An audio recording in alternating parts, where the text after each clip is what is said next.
जय एंट्रेंस। आज आपको ज्योग्राफी के बारे में बताएंगे। जो क्लास 8 की एनसीईआरटी चैप्टर नंबर आज दूसरा है, दूसरा नंबर चैप्टर है। दूसरा चैप्टर हम क्या पढ़ेंगे? भूमि, मृदा, जल, प्राकृतिक वनस्पति और वन्य जीव संसाधन के बारे में इस चैप्टर में हम जानेंगे। एक एक करके हम समझेंगे, इसमें एकदम सरल भाषा में समझेंगे। ठीक है, आइए हम समझते हैं। जैसे हम दिया है भूमि का उपयोग। अब भूमि उपयोग से पहले हम ये समझेंगे कि हमारे मतलब कह सकते हैं हमारी पृथ्वी पे लगभग 30% भूभाग में भूमि पाई जाती है और 70% भूभाग पर ये कह सकते हैं कि समुद्र का इनका जल है।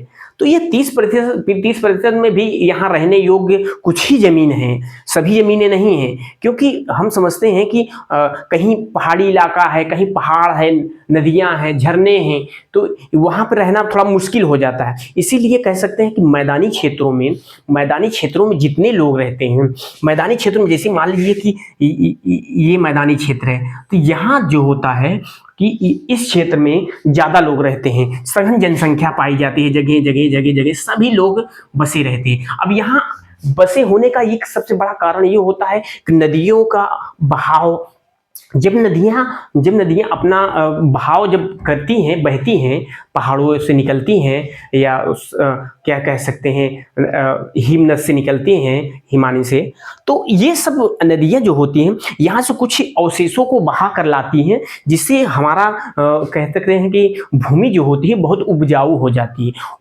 जाती है। इसीलिए वहाँ लोग ज़्यादा रहते हैं, उसमें खाने के लिए सभी सुविधाएं ठीक ठाक मिल जाती है और इसीलिए इस जगह लोग रहना काफी पसंद करते हैं। ठीक है, तो इसके लिए आइए हम समझते हैं इसका उपयोग, भूमि का उपयोग कई तरह हम किस तरह से कर सकते हैं। जिसे हम समझते हैं भूमि का उपयोग। भूमि का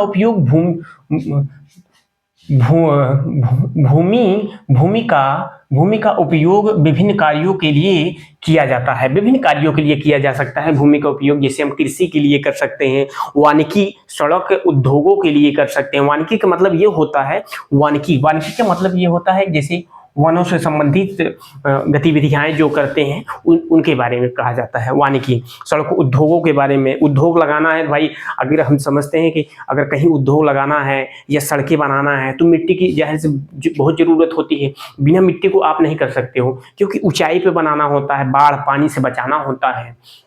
तो इसीलिए तो यही कह रहा है कि इनका उपयोग किया जाता है। और भूमि का उपयोग भौतिक कारकों द्वारा निर्धारित होता है। भौतिक कारकों द्वारा इनके उपजाऊ कैसे होता है, उनके भौतिक कारकों के द्वारा। तो वही कहा, जैसे स्थलाकृतियां होती है, मृदा, जलवायु, खनिज और जल की उपलब्धता जो होती है, उनको भौतिक कारक होने पे मतलब होता है। मतलब उपजाऊ, उनकी भौतिक कारिकाएं, मतलब हम कारिकाएं मतलब ये समझते हैं जैसे कि उनका गुण, एक प्रकार से आप समझे हैं गुण के उनका, तो वही कह रहा है। ये वाला हो गया। ठीक है, अब इसको समझेंगे हम। भूमि का उपयोग भौतिक कारकों पर है समझते हैं, पर मगर मानवीय कारक भी होता है। मानवीय कारक मतलब हम सब भी हस्तक्षेप करते हैं उनके। भौतिक कारक तो है ये है, मतलब मानवीय कारक भी इसमें शामिल हो सकता है। जैसे कि जनसंख्या घनत्व, प्रौद्योगिकी और विकास, आर्थिक गतिविधियां होती हैं। इसमें क्या होता है, जैसे हम समझते हैं कि जनसंख्या अगर ज्यादा हो रही है, मान लीजिए हमारे भारत की जनसंख्या, मान लीजिए ना, है सबसे ज्यादा जनसंख्या भारत की है। अब यहाँ जनसंख्या वृद्धि ज्यादा हो रही है, जहाँ जमीनें कम है और मिट्टी का अधिक दोहन हो रहा है, तो ये प्रकृति का एक संतुलन जो बना हुआ है वो गड़बड़ा जाएगा, बिगड़ जाता है। तो इसीलिए कह सकते हैं कि जनसंख्या भी सबसे कारण जनसंख्या होता है। अब किसी को घर बनाना है, जितने देखते हैं कृषि योग्य भूमि को धीरे धीरे वो कहते हैं कि प्लाटिंग करके या वैसे करके लोग रहने के लिए सब बना दिया जा रहा है। ये तो खाएंगे क्या, इतनी जनसंख्या हो रही है तो खाएंगे कैसे, क्या करेंगे? तो वही कह रहा है जनसंख्या भी प्रौद्योगिकी, मतलब जगह जगह उद्योग बनने लगे हैं, जो पेड़ को कटाई होने लगी है, काट के पहाड़ों पे बनाया जा रहा है कुछ चीज के लिए, हर एक चीज के लिए प्रकृति को ले लिया जा रहा है बनाने के लिए। तो वही कह रहा है मानवीय कारक भी इसके लिए उत्तरदायी माने जाते हैं। ठीक है, और इसको समझेंगे हम। स्वामित्व के आधार पर भूमि जो होती है, भूमि दो भागों में बांटी जाती है, जिसे स्वामित्व के आधार पर स्वयं के लिए, और साझा संपत्ति जो होती है, क्या क्या कहते हैं कि सरकारी जो होती है। नहीं, देखिए इसीलिए कह रहा है स्वामित्व के आधार पर भूमि को निजी भूमि और सामुदायिक भूमि भी में बांटा जाता है। निजी भूमि व्यक्ति के स्वामित्व में होता है। अब जैसे हमारी निजी भूमि है, तो मैं कुछ भी उगा सकता हूँ, पेड़ पौधे कुछ भी लगा सकता हूँ, वहाँ टमाटर मिर्चा कुछ भी लगा सकता हूँ। मेरी ये है निजी भूमि है। तो निजी भूमि है तो हम कुछ भी कर सकते हैं, घर भी बना सकते हैं, कैसे भी रख सकते हैं। तो जो ये जो सामुदायिक भूमि जो होती है, ये सामुदायिक भूमि जो होती है, समुदाय की भूमि को साझा संपत्ति संसाधन कहते हैं। साझा संपत्ति संसाधन का मतलब ये होता है जैसे कि पूरे समुदाय का हिस्सा होता है। जैसे मान लीजिए कि सरकारी जमीन है, जैसे हम लोग अपने गांव में समझते हैं कि आबादी इतना छूटा हुआ है, वहाँ बच्चे को खेलने के लिए छूटा हुआ है, वहाँ चारागाह छूटा हुआ है। तो ये क्या होता है कि ये सरकार की संपत्ति होती है, साझा संपत्ति सभी की संपत्ति मानी जाती है, ये सभी लोगों की। तो वहाँ पर ऐसा चीज किया जाए जो सभी को लाभ हो, जैसे चारागाह बना दिया जाएगा, सभी को भैंस गाय बकरी ये सब चरेंगी तो साझा हो जाएगा। तो वही कह रहा है, और बच्चे खेलेंगे कूदेंगे, सभी के बच्चे खेलेंगे कूदेंगे। तो वही कह रहा है सामुदायिक भूमि जो होते हैं, समुदाय की भूमि को साझा संपत्ति संसाधन कहते हैं, साझा संपत्ति संसाधन कहते हैं। ठीक है, तो अब इतना समझ में आया होगा आपको। अब आइए हम इसमें समझेंगे, इसको समझें, भूमि संसाधन संरक्षण।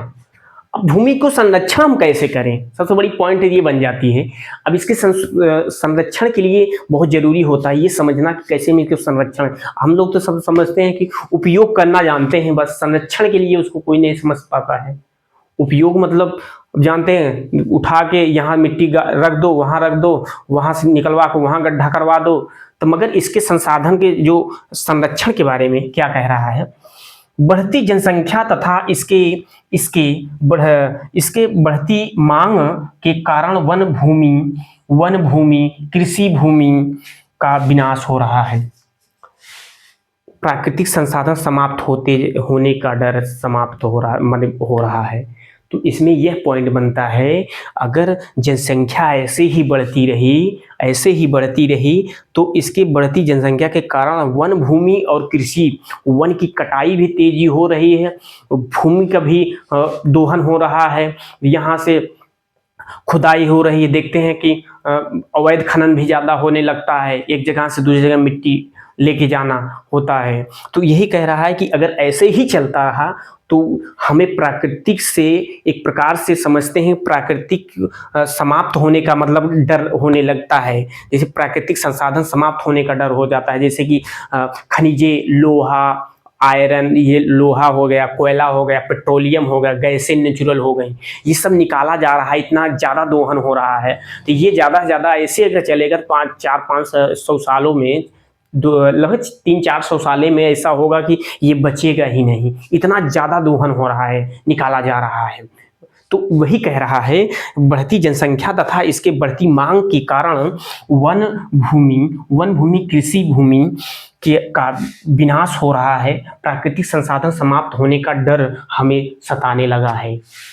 समझते हैं, अब इतनी अवैध प्लाटिंग ये सब होने लगी है, इतना सब कुछ, मतलब कह सकते हैं कृषि योग्य भूमि को लोग रहने के लिए बना दे रहे हैं, प्लाट बड़े बड़े बना दे रहे हैं। तो यही कह रहे हैं कि ये सब अगर ऐसे ही होता रहा, वनों की कटाई होने लगी, जैसे बड़े बड़े वन को काट कर उसको बना दिया जाता है कि कह सकते हैं कि मशीनें लगाकर उद्योगों को बनाया जा रहा है। तो ये प्रकृति के साथ खिलवाड़ हो रहा है। प्रकृति जो होती है ये हमें जोड़ के रखती है।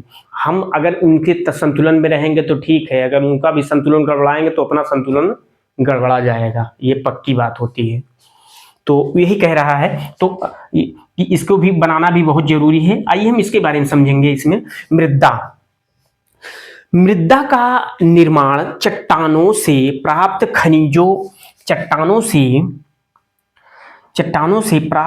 खनिजों और जैव पदार्थ तथा भूमि पर पाए जाने वाले खनिजों से होता है।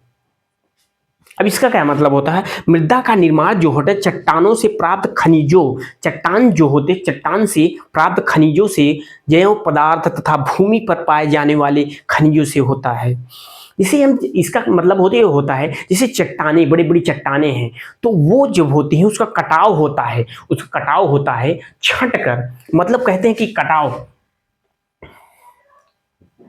मान लीजिए कि ये पहाड़ हो गए, सॉरी पहाड़ भी नहीं बना पाएंगे।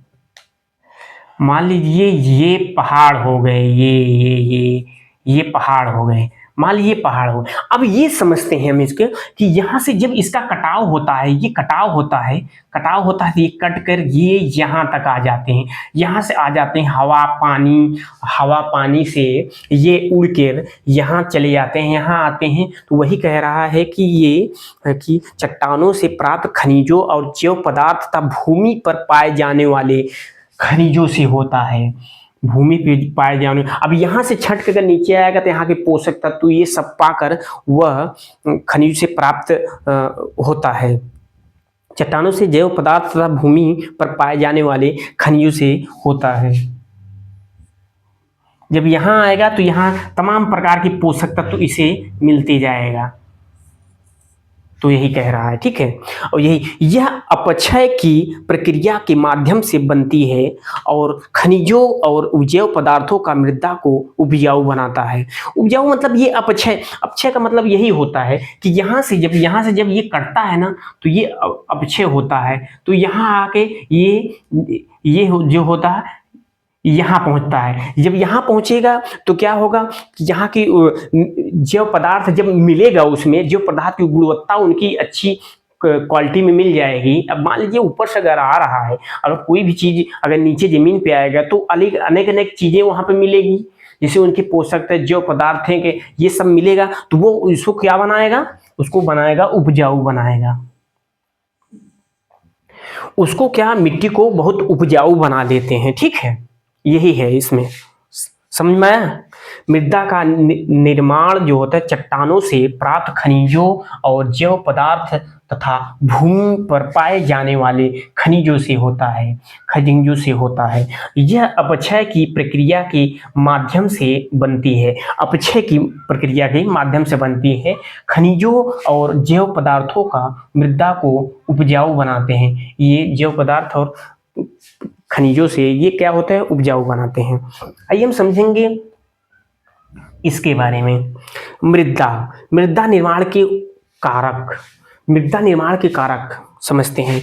मृदा निर्माण के मूल्य कारक होते हैं, क्या होते हैं, शैल होते हैं, जलवायु होती है, जैव पदार्थ होते हैं कि भूमि का संगठन में लगा समय अलग अलग स्थानों में भिन्न भिन्न हो सकता है। मृदा निर्माण के जो कारक होते हैं, सबसे बड़े कारक शैल होते हैं, शैल जो चट्टानें होती हैं, जलवायु होती है, जैव पदार्थ होते हैं। जैसे कहते हैं कि जिसे हम ये बनाए हैं आपको,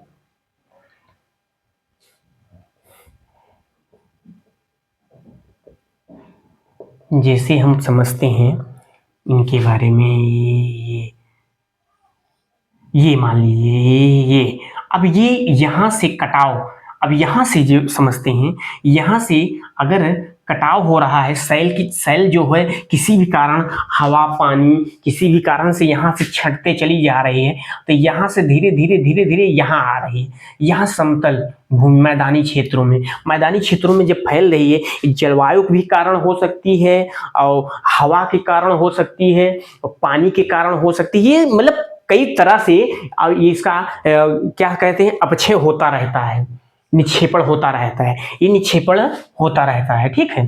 तो वही कह रहा है, भूमि का संगठन में लगा समय, अलग अलग समय भी हो सकता है, भिन्न भिन्न स्थानों पे अलग अलग समय होता है, ठीक है, यही होता है। अब ये कि जब यहाँ से यहाँ तक आती है ये तो काफी उपजाऊ बनाती है। ये मिट्टी का निर्माण, मिट्टी जो हम लोग खनते हैं, खोदते हैं, ये सब करते हैं, समझते हैं ये मिट्टी बनने में बहुत प्रोसेस होता है, बहुत समय लगता है। ये मिट्टी जो होती है, अभी इतना मिट्टी हम लोग समझते हैं कि यार यार इतना मिट्टी है क्या अधिक, मगर उसको बनने में हम समझेंगे तो कम से कम उसको 1 साल लगा होगा बनने के लिए। अरे कहीं से टूटा होगा, उड़ के आया होगा, उसका धीरे धीरे धीरे धीरे निर्माण होता है। ये सब हवा के जरिए, जल के साथ में, नदियां के साथ में ये सब होता है। ठीक है, संगठन में लगा समय जो होता है, इसमें समय भी लगता है और वो अलग अलग भिन्न भिन्न स्थानों पे भिन्न भिन्न समय लग सकता है। अब आइए हम समझेंगे इसमें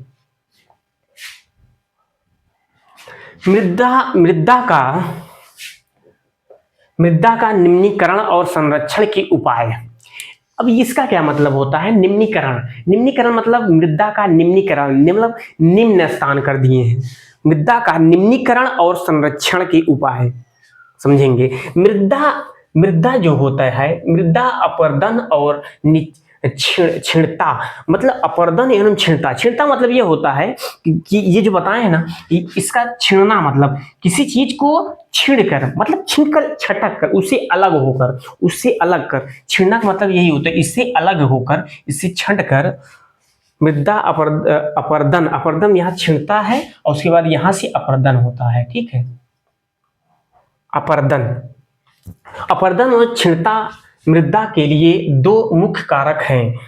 मानवीय और प्राकृतिक दोनों हैं। दोनों कारकों से मृदाओं का निम्नीकरण हो रहा है। ये निम्नीकरण हो रहा है दोनों कारक से, मानवीय और प्राकृतिक दोनों कारण से हो रहा है। हो सकता है, मतलब हो सकता है, निम्नीकरण हो सकता है। वन कटाई, रासायनिक उर्वरकों, कीटनाशक, वर्षा, भूस्खलन।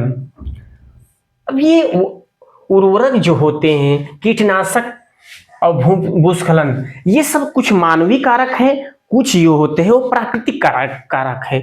वन की कटाई, जैसे हम लोग वन की कटाई जब करते हैं अपनी आवश्यकताओं की पूर्ति के लिए करते हैं, मगर अधिक कटाई जब होने लगता है ये, तब पर्यावरण का थोड़ा सा नुकसान होता है। तो वही कह रहा है, मानवीय कारक और प्राकृतिक कारक दोनों हो सकते हैं, जिसमें वन की कटाई हो सकता है, रासायनिक जो चीजें डालते हैं हम मृदाओं में, जैसे रासायनिक छिड़काव करते हैं दवा के रूप में, ये सब जो होते हैं मिट्टी में जो कीटाणु रहते हैं, ये जो कीटाणु पाए जाते हैं, जैसे हम लोग कहते हैं कि न कछुआ हुआ, कछुआ, और बाद ये सब जो चीजें पाई जाती हैं, ये हमारे लिए एक मिट्टी के लिए एक पोषक तत्व के रूप में काम करती हैं। ये सब अगर ये न रहे तो ये फसलें ना हो पाए। तो वही कह रहा है, इसका भी एक नुकसान, पर्यावरण का नुकसान कर रहे हैं हम लोग जब डालते हैं, मगर क्या करेंगे भाई, उसको भी थोड़ा बहुत डालना पड़ेगा, क्योंकि नहीं तो अनाज नहीं हो पाएगा ना, सब खा जाएंगे वही लोग, तो हम लोग का खाएंगे। तो मानवीय प्राकृतिक दोनों कारक मृदाओं का निम्नीकरण हो रहा है, निम्नीकरण करते हैं, हो सकता है। वन कटाई, रासायनिक जो चीजें डालते हैं, उर्वरक और कीटनाशक जो दवाई डालते हैं, ये सब डालते हैं। वर्षा जो होते हैं प्राकृतिक, भूस्खलन भी होता है, बाढ़ भी जो होते हैं प्राकृतिक आती है। तो ये दोनों कारण सबसे मुख्य कारण होते हैं मृदा को निम्नीकरण, मतलब छोटा, मतलब निम्न का मतलब ये होता है कि उसका अस्तित्व कम करना, उसका अस्तित्व हम लोग कम कर दे रहे हैं। ठीक है, कुछ प्राकृतिक कम कर दे रही है, कुछ हम लोग कर रहे हैं, हम लोग ज्यादा कर रहे हैं, प्राकृतिक तो उतना खैर नहीं कर पा रही है ज्यादा, जैसे बाढ़, भूस्खलन ये सब होने लगता है तो ये प्राकृतिक होता है। ठीक है, हम समझेंगे इसके बारे में। ठीक, मृदा संरक्षण की कुछ मुख्य विधियां, इसको हम समझेंगे। मृदा संरक्षण की कुछ मुख्य विधियां हम लोग इसको समझना बहुत जरूरी होता है। इसमें हम आप समझते हैं कि ये कृषि के लिए बहुत उपयोगी होता है, क्योंकि जब मिट्टी को हम समझेंगे कि कैसे रुकाव होता है, मिट्टी बह न पाए, ये सब बहुत जरूरी होता है। तो यही के बारे में दिया हुआ है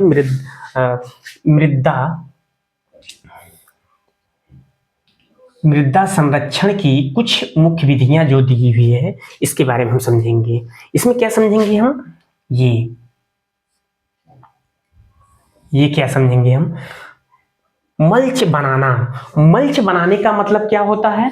जब हम मिट्टी को रोकने के लिए मल्च जब बनाते हैं, मल्च जो होता है यह एक प्रकार से हम समझ सकते हैं कि पौधों को लगा दिया जाता है, जमीन पे लगा दिया जाता है, उसके ऊपर हम खर पतवार ये सब छोड़ते हैं। पौधों के बीच अनावरित भूमि जैसे पदार्थ, जैसे प्रवाल से ढक दिया जाता है। इसका मतलब यही होता है, जब हम पेड़ लगाते हैं, मान लीजिए कि हम एक पेड़ लगा दिए, मान लीजिए कि ये इसका जड़ हो गई, ये ऐसे चला गया, ये ऐसे ऐसे करके ये मान लीजिए पेड़ हो गया, ये पेड़ हो गया।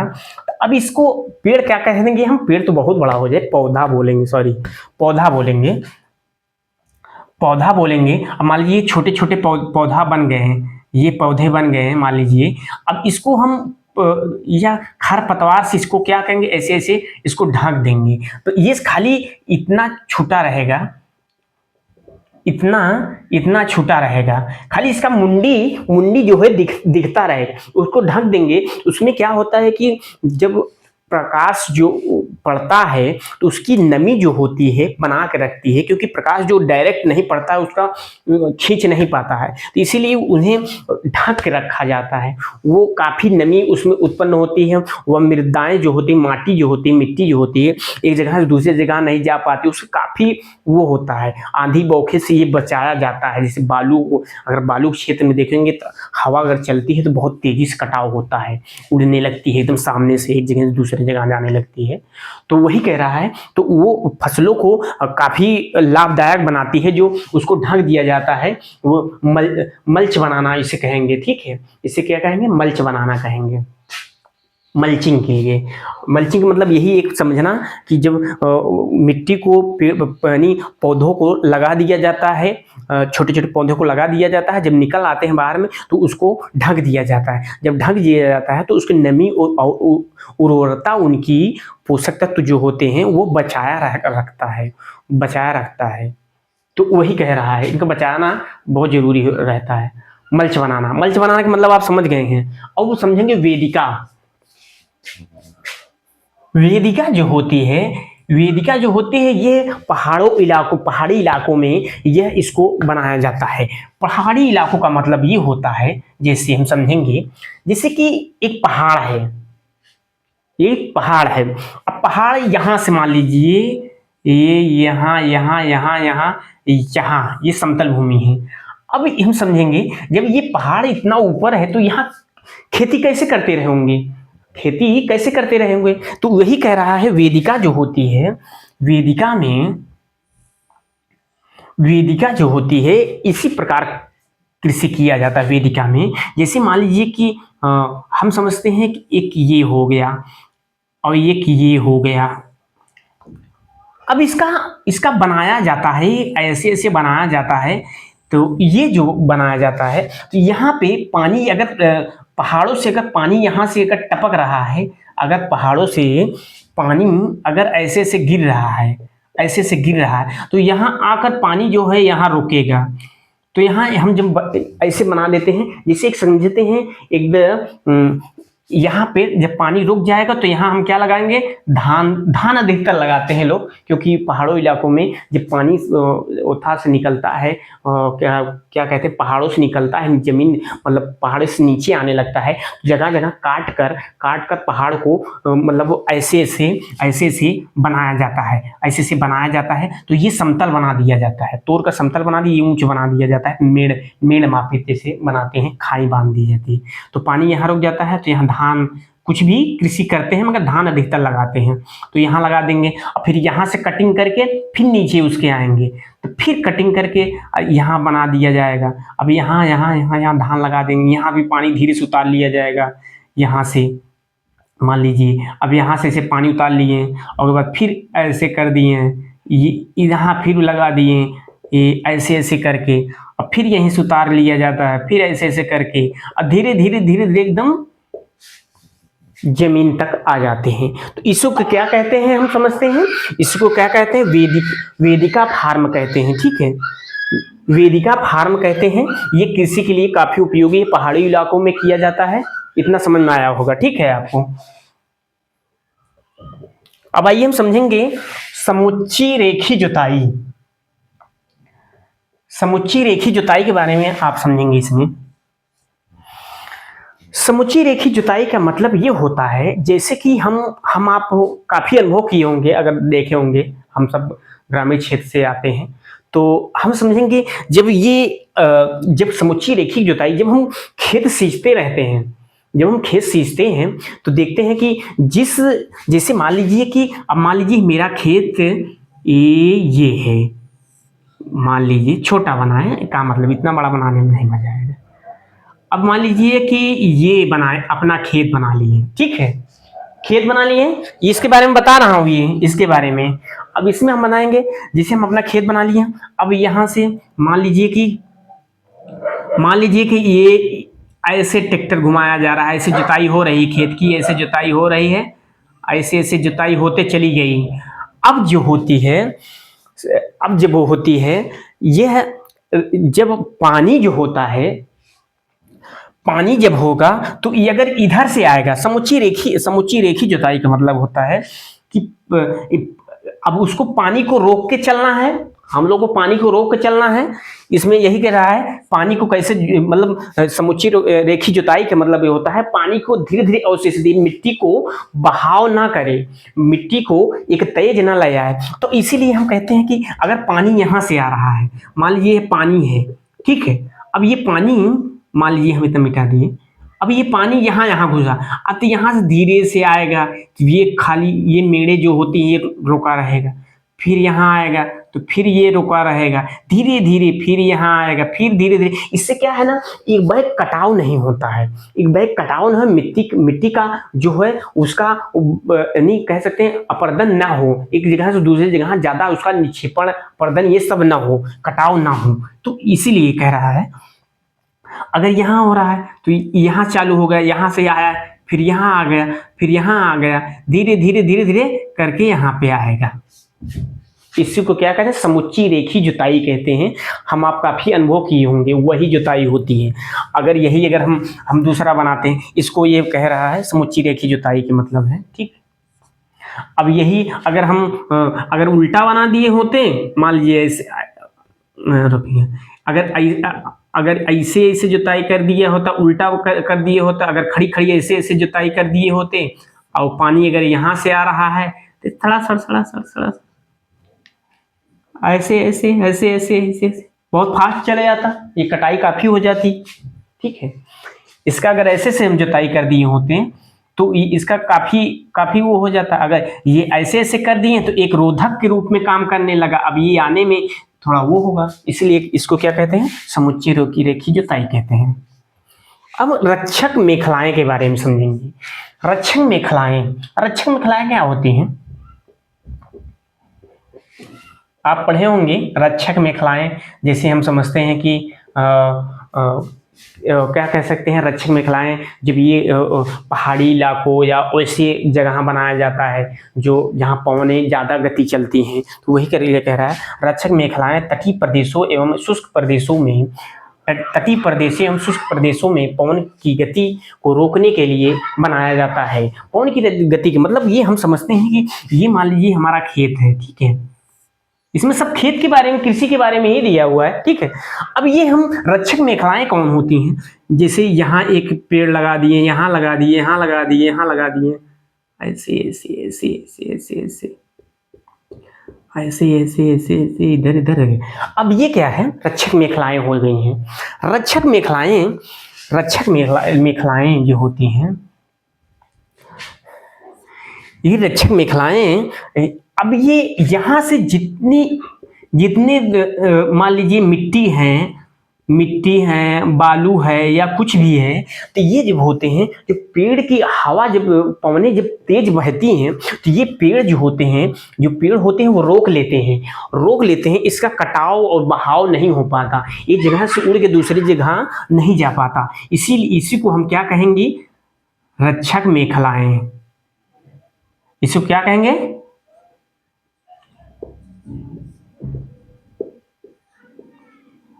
रक्षक मेखलाएं हम कहेंगे, ठीक है। इसको हम क्या कहेंगे, रक्षक मेखलाएं कहेंगे। इतना समझ में आया। अब हम समझेंगे ये हम समझेंगे इनके बारे में। समुच्चय रेखी रोधिकाएं, वो समुच्चय रेखी जुताई थी, ये क्या थी? समुच्चय रेखी रोधिकाएं। रोधिकाएं का मतलब क्या होता है, देखिए हम समझते हैं। समुच्चय रेखाओं समुच्चय रेखाओं पर रोधिकाएं, सही थी। समुच्चय रेखाओं पर रोधिकाएं के लिए पत्थरों, घास और खाइयां बनाई जाती हैं। समुच्चय रेखी जुताई जो होती है, वो समुच्चय रेखाएं जो होती है, क्या कह रहा है? समुच्चय रोधिकाएं जो होती हैं, समुच्चय रोधिकाएं जो होती हैं, ये होती हैं जैसे कि हम समझते हैं, अगर नदियों का अगर प्रवाह इस तरफ चल रहा है, ऐसे ऐसे चल रहा है, तो अब इसको तेज है, अगर मिट्टी अपर्दन के लिए हमको रोकना पड़ेगा भाई, मिट्टी एक बैग बह जा रही पूरा। इससे क्या होगा कि जगह जगह नदियां काफी उफान में चली जाएंगी और नहरें जो होगी तोड़ देंगी, उससे अपर्दन होगा काफी। तो इसीलिए ये जब अब यहाँ पे हम क्या करेंगे, यहाँ पे पत्थर से एक रोधिकाएं लगाएंगे, एक रोधक मतलब रोक लगाएंगे। ये हम पत्थर से लगा सकते हैं, कहीं कहीं बालू से लगाया जाता है। इससे क्या है, भागते नहीं, पानी एक बैग भागेगा नहीं। जब भागेगा नहीं तब यहाँ क्या करेंगे, कुछ कुछ गड्ढे बना दिया जाए, फिर यहाँ एक रोधिकाएं लगा देंगे, मान लीजिए पानी ना बाहर जाए, तब यहीं पे कुछ गड्ढे बना दिए जाएंगे, अब यहाँ पे कुछ गड्ढे बना दिए जाएंगे, तो जिससे पानी रोका रहे। और अब इससे हम क्या करेंगे, इससे हम करेंगे यहां लगे आके कृषि का काम करेंगे, यहां हम कृषि का भी काम करना शुरू कर देते हैं। तो वही कह रहा है, इसका समुच्चय रेखी रोधिकाएं जो होती हैं यही हो, खाइयां बनाई जाती हैं। इसको खाइयां मतलब क्या, गड्ढे के माफिक बनाई जाती है। खाई मतलब ऊपर बनाया जाता है और गड्ढे भी बनाए जाते हैं जो सिंचाई के लिए भी होते हैं। किससे बनाए जाते हैं? पत्थर से बनाए जाते हैं। अब चट्टान बांध का मतलब ये होता है, अब इसको हम देखेंगे। चट्टान बांध यह जल के प्रवाह को कम करने के लिए बनाए जाते हैं। चट्टान बांध जो होते हैं, जैसे जानते हैं ना कि आज यार बांध टूट गया है, जब गंगा जी बाढ़ती हैं ना, कहते हैं फलाने जगह बांध टूट गया है, तब उससे क्या होता है कि जब बांध टूट जाता है तो इसलिए क्या कह रहा है कि क्या कह रहा है, चट्टान बांध यह जल के प्रवाह को कम करने के लिए बनाए जाते हैं। ये मृदा क्षति को रोकते हैं, मृदा जो है क्षति को रोकते हैं। एक जगह जैसे फास्ट जो है नुकसान न हो उनका, एक बैग अगर पानी के साथ निकल रहा है, मृदा जो होती है उसका काफी नुकसान होता है। तो वही कह रहा है चट्टान बांध, तो वो बांध बनाए जाते हैं पानी के साथ, उसको रोकने के लिए धीरे धीरे छोड़े जाते हैं, कुछ सिंचाई के लिए काम लिए जाते हैं। तो वही कह रहा है इसका, ठीक। मृदा पर्दन, जल, बीज की फसल उगाना, बीज की फसल उगाना।